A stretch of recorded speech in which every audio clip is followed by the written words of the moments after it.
All right, let's talk about something that hits close to home for so many of us: getting a real handle on your money.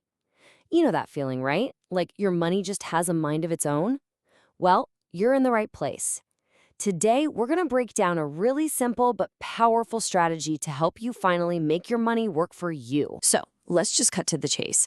I want you to ask yourself this and be honest. Does your money control you? Do you get that sinking feeling as the end of the month gets closer? Does one unexpected car repair or doctor's bill send you into a complete tailspin? Look, if you answered yes, you're not alone. That feeling of just being a passenger in your own financial life, it's beyond stressful. But here's the thing. It absolutely 100% does not have to be this way. This explainer, think of it as your roadmap to getting back behind the wheel. We're going to shift from constantly reacting to your money to being proactive. This isn't about feeling restricted, not at all. It's about feeling empowered. It really is time to take the driver's seat. Okay, let's get into it.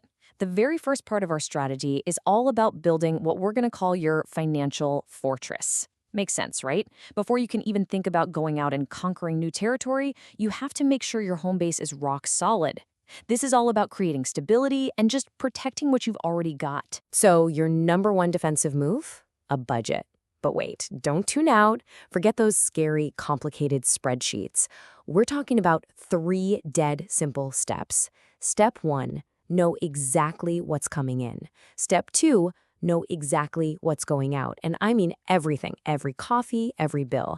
And step 3, just look at the 2 lists together. That's it. This isn't about judging yourself. It's just about getting a clear picture of what's actually happening. Now, the secret to making this whole thing work comes down to one core decision: learning to separate your needs from your wants. Needs are the absolute must-haves. Rent, power, basic food, getting to work. Wants are everything else: the fun stuff, the comforts, the gadgets.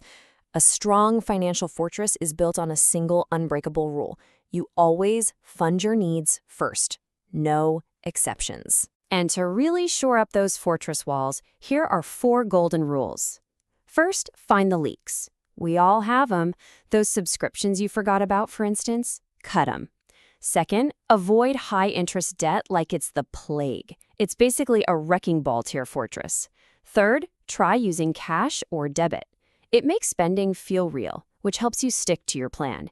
And finally, be resourceful. Use discounts, coupons, any help that's out there. Okay, so your defense is getting solid, the walls are secure. Now for the exciting part.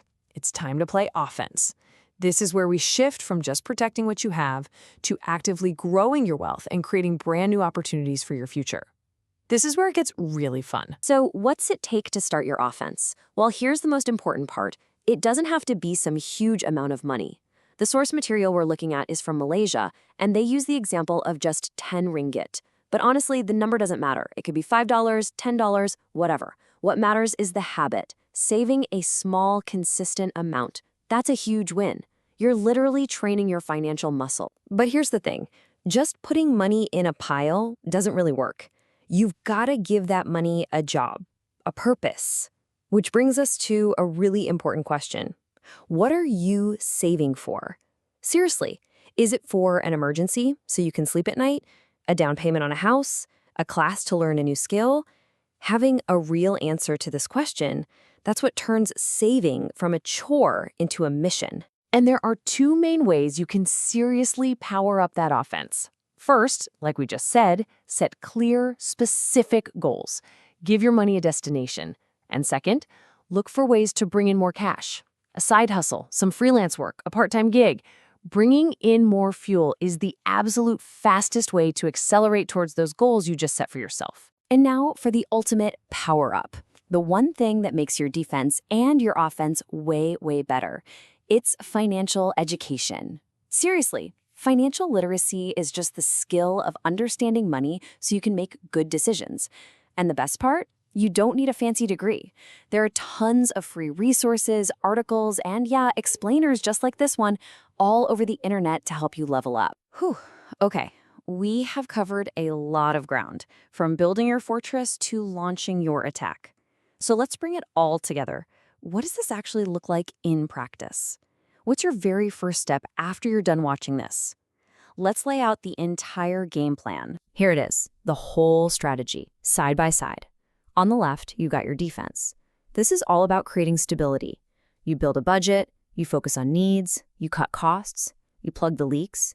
And that stability, that solid foundation, that's what gives you the power and the confidence to play offense on the right, to save with purpose, set big goals, and grow your income. You see, they're not two separate things. They work together. A strong defense makes a powerful offense possible. So we'll leave you with this. Financial freedom, it doesn't start when you get a huge raise or win the lottery. It starts with a single smart decision. That's it. Maybe that decision is to track your spending for just 1 week. Or maybe it's to set up an automatic transfer of just $10 from your next paycheck. The size of the action doesn't matter. It's the starting that counts. So the only question left is, what will your first smart decision be?